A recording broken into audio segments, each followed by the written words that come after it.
और इस वक्त की बड़ी बहस और बड़े सवालों के साथ कि आंदोलन के नाम पर दिल्ली को बंधक क्यों बनाया गया है। दूसरा बड़ा सवाल, ट्रैफिक जैम लगाकर कृषि कानून का विरोध क्यों किया जा रहा है। तीसरा, राजधानी की रफ्तार रोककर आखिरकार क्या मिलेगा। चौथा बड़ा सवाल, किसान सरकार बातचीत के राउंड 2 से समाधान होगा क्या, जो कि 3 तारीख को होना है। और पांचवा सवाल, किसानों का घमासान, दिल्ली आखिरकार क्यों परेशान है। हमारे साथ हैं गोपाल कृष्ण अग्रवाल, जो कि बीजेपी के प्रवक्ता हैं। हमारे साथ हैं रंजीत मेहता, कांग्रेस की प्रवक्ता। हमारे साथ हैं कृष्णवीर चौधरी, किसानों के नेता। परमिंदर सिंह सेठी हैं शिरोमणि अकाली दल से, और साथ ही साथ गोपाल कृष्ण अग्रवाल तो मौजूद है ही हैं। और हमारे 2 रिपोर्टर रविंद्र और नीरज गौर भी मौजूद हैं। सबसे पहले रविंद्र, आपका रुख करना चाहूंगा। रविशंकर प्रसाद जब ये कहते हैं ट्वीट करके कुछ लिया नहीं जा रहा है, कुछ जो नया विकल्प भी होगा उससे जोड़ा जाएगा, इसका क्या मतलब निकाला जाए। देखिए, प्रधानमंत्री नरेंद्र मोदी हो या दूसरे मंत्री और बीजेपी के अध्यक्ष हो या जो भी बीजेपी संगठन से जुड़े हुए हैं, उन सब का कहना है कि नया कृषि कानून जो बना है, बिल जो पारित हुआ है संसद से, उसमें कहीं भी मेंशन नहीं है कि एमएसपी कानून को खत्म किया जाएगा। और इस तरह गलतफहमी पैदा की जा रही है और किसान आंदोलन कर रहे हैं। यही बात है, कानून मंत्री रविशंकर प्रसाद ने कहा कि एमएसपी कानून बना रहेगा।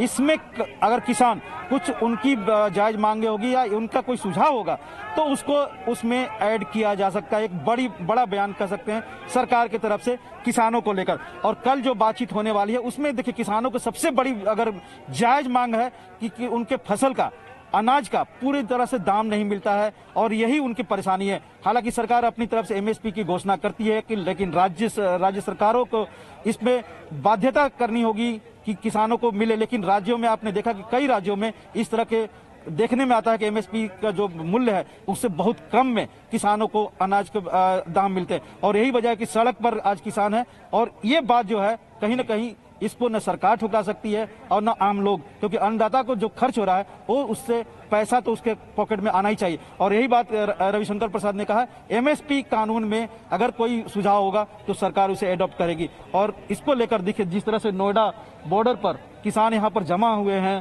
पूरे सड़क को जाम किए हुए अपने आंदोलन द्वारा।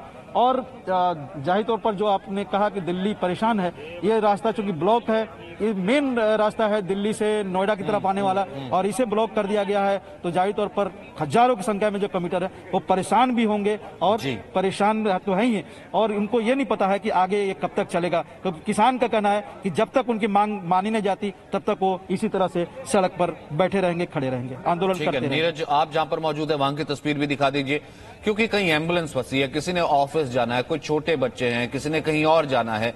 मतलब दिल्ली से बाहर निकलने के, अंदर आने के सारे रास्ते बंद, और दिल्ली अंदर एक तरीके से घुट करके आज रहेगी। अगर दिल्ली की कुछ तस्वीरें अगर देखें, नीरज थोड़ी और तस्वीरें आप दिखाइए।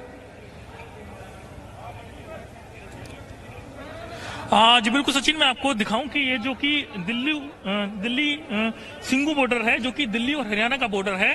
तमाम जो ट्रैफिक है अभी यहाँ के आसपास का पूरा बाधित है, क्योंकि सबसे अहम रास्ता है, क्योंकि हरियाणा को और दिल्ली को और पंजाब को ये आपस में कनेक्ट करता है। तमाम जो जरूरी सामान है वो इस रोड से आता है। लेकिन जब से ये रोड बंद है तब से आजादपुर मंडी में जो ट्रक्स हैं वो उनको पहुंचने में काफी मशक्कत करनी पड़ रही है। दूर दूर के रास्तों से उनको पहुंचना पड़ रहा है, काफी लंबा रास्ता ये उनको पड़ रहा है। लेकिन अभी के जो फिलहाल यहाँ संख्या में, और इसी के साथ में पैरामिलिट्री जो फोर्सेस हैं उनको भी यहाँ पर तैनात किया गया है। और इसी के साथ इस रोड पर पिछले दिनों रेत से भरे, जो कि मिट्टी से भरे जो ये डंपर आप देख रहे हैं, ये पहले नहीं थे, जिनको यहाँ पर आज लगाया गया है। क्योंकि ये इनपुट्स मिला था दिल्ली पुलिस को कि कुछ किसान जो है जबरन जो बैरिकेड है उसको तोड़ करके दिल्ली की तरफ कूच कर सकते हैं, जिसको लेकर के एहतियात के तौर पर यहाँ पर भी, इस रोड पर भी मिट्टी से भरे जो डंपर हैं उनको यहाँ पर लगाया गया है। और लगातार जो दिल्ली पुलिस के सीनियर अधिकारी हैं सब मौके पर हैं, लगातार इस पूरे इलाके का मुआयना कर रहे हैं, सुरक्षा का जायजा कर रहे हैं, ताकि किसी तरीके से यहाँ जो माहौल है वो दोबारा से फिर से खराब ना हो। जी ठीक है कृष्णवीर चौधरी, ठीक है, माना आंदोलन है, ठीक है, माना किसानों की मांगे जायज है, सरकार भी कंसर्न है, कल पूरा देश देखता रहा। सर, दिल्ली को इस तरीके से बंधक बना करके क्या मांग पूरी हो जाती है? नहीं, ये देखिए, दिल्ली के लोग भी इस देश के नागरिक हैं, उनकी कोई गलती नहीं है। और जहां तक किसानों की मांग का सवाल है वो प्रदर्शन शांतिपूर्ण करना चाहिए और जैसे मैदान में करने की व्यवस्थाएं की गई हैं वहां आराम से बैठने में कोई परेशानी नहीं है, लेकिन कुछ ऐसे तत्व और कुछ ऐसे राजनेता के इशारों पर ये सब इस तरीके के हालात पैदा करने की कोशिश की जा रही है कि दिल्ली में एक बार फिर जिस तरीके से पहले हालात खराब हुए थे उन्हीं हालातों को खराब करने का प्रयास कुछ अवांछित तत्व जो हैं इस आंदोलन के नाम पर घुसे हुए हैं वो ये चाहते हैं। कई दिन से वो प्रयासरत है, लेकिन पुलिस बार बार कोशिश करके उनको दूर करने के लिए लगी हुई है।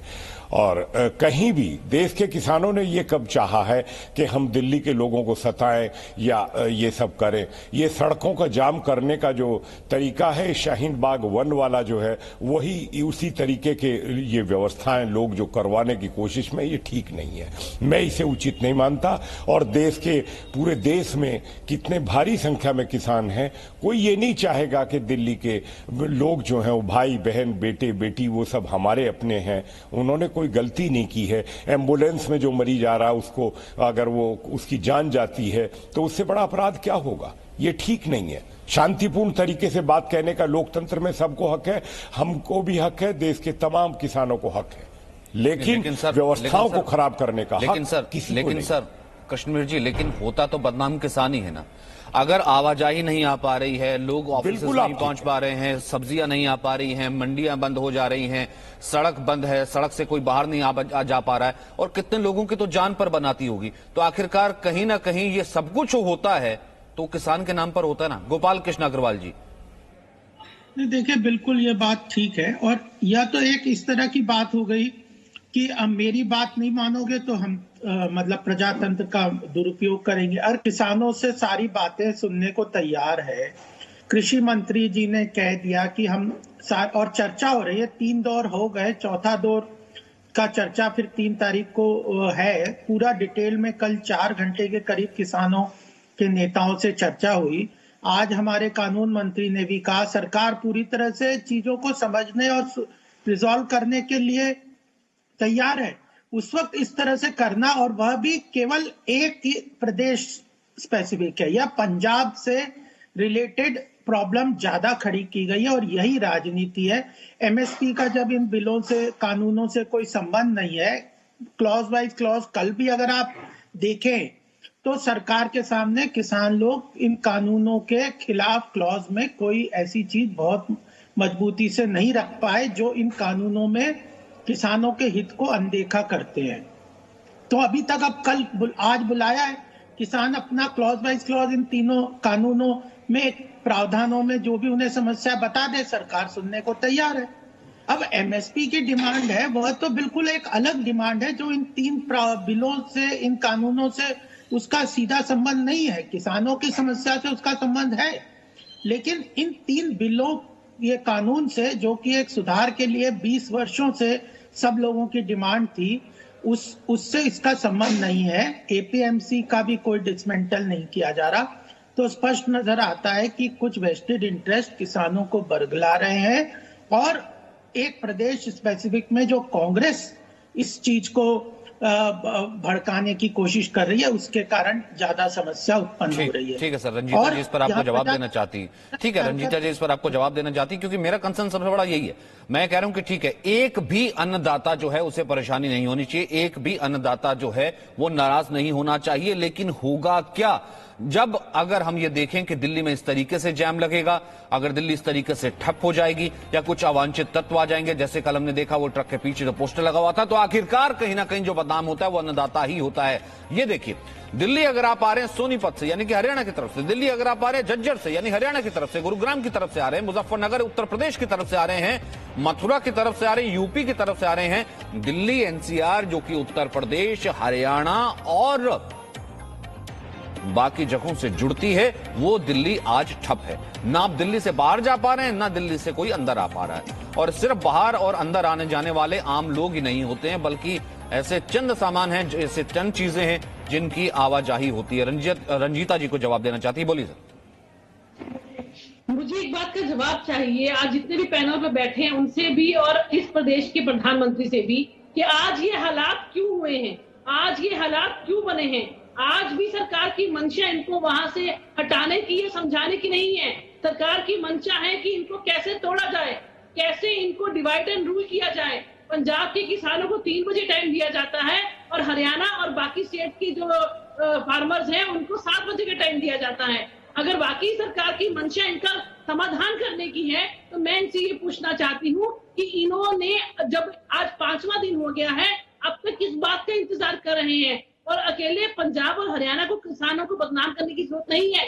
चाहे वो तमिलनाडु के किसान है, चाहे वो केरला के किसान है, चाहे वो यूपी के किसान है, हर जगह से यूनियन इकट्ठी होकर इसका समर्थन कर रही हैं। आज 400 से ज्यादा फार्मर यूनियंस हैं जो इस चीज का समर्थन कर रही हैं। उसके बावजूद सरकार, मैं ना मानू सरकार है, अगर दिल्ली के लोग परेशान हो रहे हैं उसका सिर्फ और सिर्फ एक ही जो कारण है वो है सरकार की नाकामी। सरकार ना उनको सुनना चाहती है लोगों को और ना ही उनको मनाना चाहती है। आज आप बात करते हैं कि असामाजिक तत्व घुसाए हैं, मैं इनसे पूछना चाहती हूँ कि इनकी तो मैम किसानों के नाम पर राजनीति करने से हो जाएगा? नहीं, किसानों के नाम पर राजनीति से क्या किसानों की परेशानी हल हो जाएगी?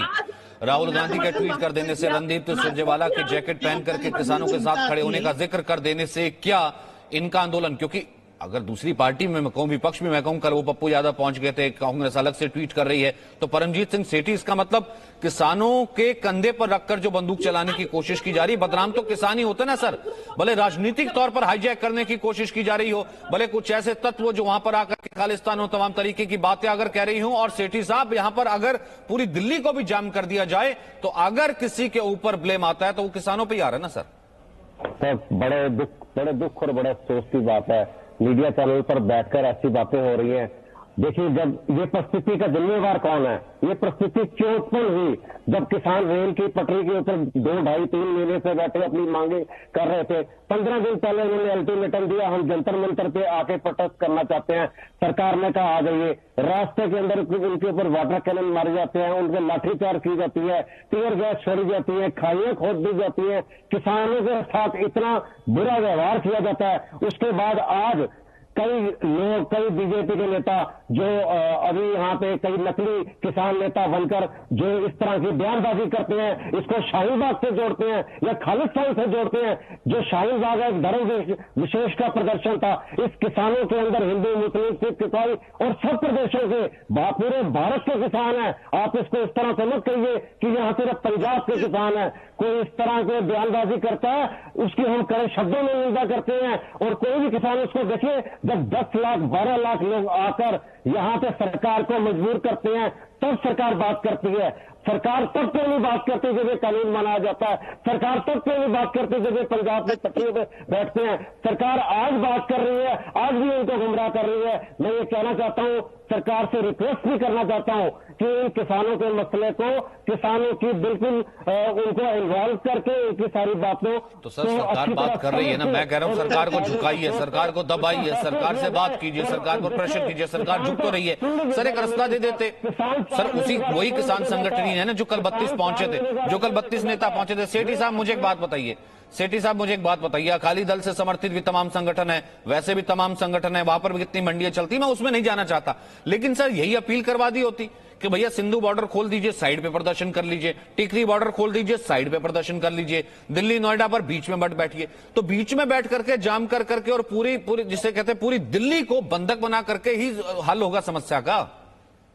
सर, ये प्रोटेस्ट जो है, जब सरकार तानाशाह का रवैया करती है, अड़ियल रवैया करती है, किसानों की बात भी सुनती, जब किसानों ने उनको मजबूर कर दिया तब इन्होंने बात करने के लिए बुलाया, अभी भी उसको एक आई वॉश करा जा रहा है। मैं ये चाहता हूं कि जल्द से जल्द जो गृह मंत्री जी हैं वो मीटिंग कॉल करें, क्योंकि वो डिसीजन पावर है या प्रधानमंत्री की डिसीजन पावर है। देखिए, इस कोरोना काल के अंदर, इस बड़ी ठंड के अंदर किसान सड़कों के ऊपर बैठे हुए हैं। आपको समझते हैं इसके पीछे कोई राजनीतिक पार्टी है? किसान अपने ट्रैक्टरों को एक कमरा बना के और अपने 4 महीने का राशन लेके बैठे अपने परिवार के साथ, अपने छोटे छोटे बच्चों के साथ। जब 10 लाख 12 लाख लोग आते हैं, कोई असामाजिक तत्व आते हैं, वहां पे खालिस्तान की बात कर दे या कुछ कर दे, आप उसको किसानों से नहीं जोड़ सकते। क्या पता सरकार की ये चाल हो, इस प्रदर्शन को हल्का करने के लिए, इस प्रदर्शन को नाकामयाब करने के लिए, लोगों के लिए गलत मैसेज जाने के लिए।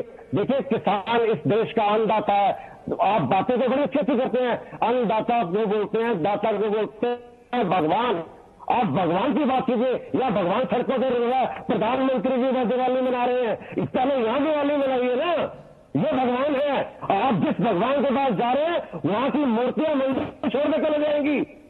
आप देखिए 12 लाख लोग अपनी भूख में, प्यास में और अपनी बीमारी के अंदर बैठे हैं, आप उनकी बात सुनिए। सर कोई तो होगा ना जो चाहता होगा कि ये वहीं बैठे रहे। सर किसी का तो वेस्टेड पॉलिटिकल इंटरेस्ट होगा ना, किसी का तो राजनीतिक इंटरेस्ट होगा ना जो चाहता है बैठे रहे। वो भले ट्वीट करके उनका समर्थन दे रहा हो, भले वो सड़क पर आकर के साथ तो नहीं खड़ा हो, लेकिन हो सकता है कि पीछे से इनको कह रहा हो कि नहीं आप बैठे रहिए बैठे रहिए। लेकिन असल में बात यह है कि अगर कुछ भी बुरा होता है तो आखिरकार जिसे कहते हैं कि जो बदनामी है वो किसान की ही होती है। और ये तो मैं लगातार कह रहा हूं कि एक भी अन्नदाता को नाराज तो हम कर नहीं सकते। सरकार कह रही कि हम बात कर रहे हैं, यहां पर रविशंकर प्रसाद भी कह रहे हैं कि अगर कुछ और ऑल्टरनेट होगा तो वो भी ऐड किया जाएगा, लेकिन उसके बावजूद भी कोई ऐसा तत्व है क्या, कोई ऐसे लोग हैं क्या जो कि किसानों को अपने भले के लिए, अपने फायदे के लिए use. Presenting B News app available on Google Play and App Store. Download it now.